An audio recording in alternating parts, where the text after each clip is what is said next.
एक बार राजकुमारी विशाखा अपनी सेविका सुप्रिया के साथ श्रावस्ती के विहार में भगवान बुद्ध के दर्शन के लिए पहुंची। उसने अत्यंत मूल्यवान हीरे जवाहरात से जड़ित एक स्वर्णाभूषण गले में धारण किया हुआ था। बुद्ध के सम्मुख पहुंचने से पूर्व उसने अपने गले से आभूषण निकाला और सेविका को देते हुए बोली, इसे कहीं रख दो, भगवान के दर्शन के बाद पुनः धारण करूंगी। भगवान के समक्ष वैभव का प्रदर्शन उचित नहीं होगा। सुप्रिया ने आभूषण पास की झाड़ी में रख दिया। उपदेश सुनते सुनते दोनों तन्मय हो उठी।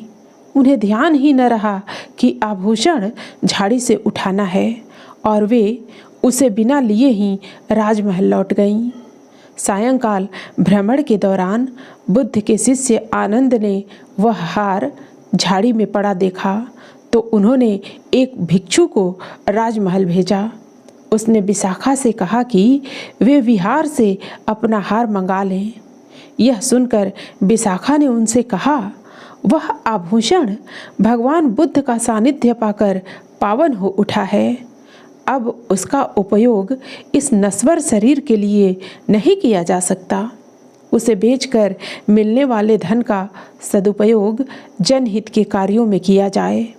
आनंद विशाखा के दृष्टिकोण में आए परिवर्तन को देखकर गदगद हो उठे। नमस्कार मित्रों, आज का प्रसंग है विवेक से मिलती है वासना पर विजय। मित्रों, ज्योति महिला छात्रावास की दूसरी मंजिल के एक कमरे में रहती थी। उसके समानांतर एक अन्य कमरे में जेनी रहती थी। दोनों के कमरों के बाहर बरामदे एक दूसरे के बीच एक दीवार से अलग अलग होते थे। दोनों बाहर बरामदे में बैठी थीं। कुर्सियों पर बैठी हुई वे दिव्य हिमालय को निहार रही थीं, क्योंकि उनकी खिड़की से हिमालय की समूची दिव्यता व वैभव दृष्टिगोचर होता था। ज्योति एवं जेनी दोनों ही की दृष्टि हिम आच्छादित शुभ्र धवल शिखर को देखकर ठहर गई थी। निरभ्र आकाश के विस्तार में चंद्रदेव अपनी संपूर्ण प्रभा के साथ उदित हो चुके थे। उनकी चांदनी हिमालय के इस दिव्य परिसर की दिव्यता को शतगुणित कर रही थी। चारों ओर हिम शिखरों से घिरी यह घाटी अद्भुत प्रतीत हो रही थी। वातावरण में पर्याप्त शीतलता थी। ज्योति ने गर्म कपड़े पहने हुए थे। उसने हाथ में एक गर्म पेय लिया हुआ था, जिसे पीते हुए वह अपलक हिमालय के इस दिव्य दैवीय एवं अद्भुत सौंदर्य को अपने अंतस में भर रही थी। दूसरी ओर खड़ी जेनी भी हिमालय के इस अप्रतिम सौंदर्य से अत्यंत प्रभावित थी। इसलिए तो वह अपना पाठ्यक्रम पूर्ण हो जाने के बाद भी वहीं रुकी हुई थी। ज्योति और जेनी दोनों मित्र थीं। दोनों के विचार एक दूसरे से मिलते थे और साथ ही ज्योति व जेनी दोनों को हिमालय की वादियों में घूमना पसंद था। ज्योति एक कुलीन परिवार से संबंधित थी। उसकी रग रग में भारतीय संस्कृति बसी थी। इतनी कम उम्र में वह त्याग, तप एवं व्रत उपवास को अपने जीवन का अभिन्न अंग बना चुकी थी। जेनी को ज्योति बहुत अच्छी लगती थी। वह उसके सांस्कृतिक मूल्य भी उसे आकर्षित करते थे। ज्योति अपलक हिमालय के इस सौंदर्य को निहार रही थी। वह तब चौंकी जब पीछे से जेनी ने उसे आवाज़ दी।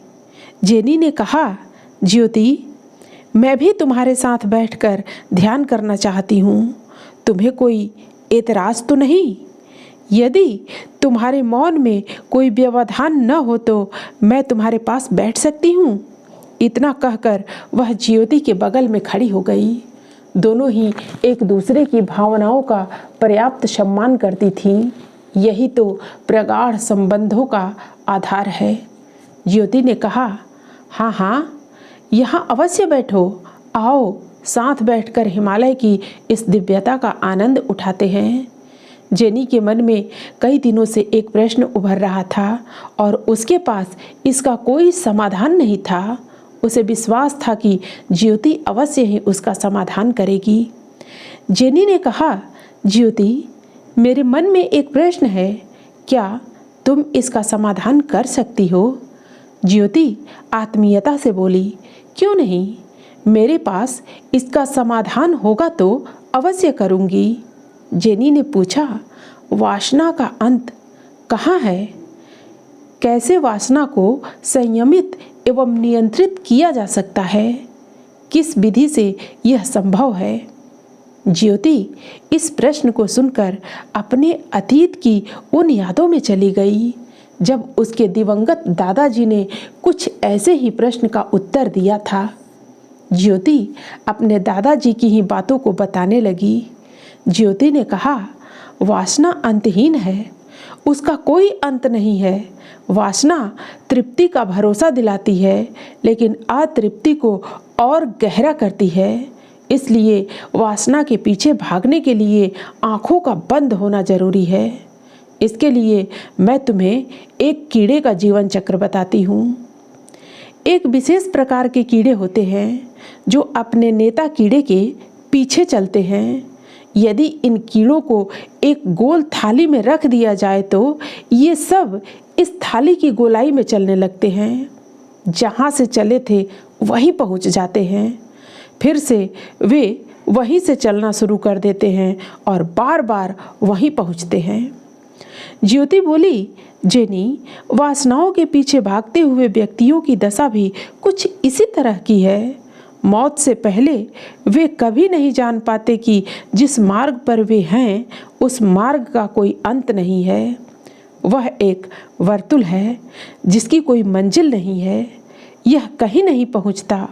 वर्तुल तो बस गोल गोल घुमाता है, पहुंचाता कहीं भी नहीं है।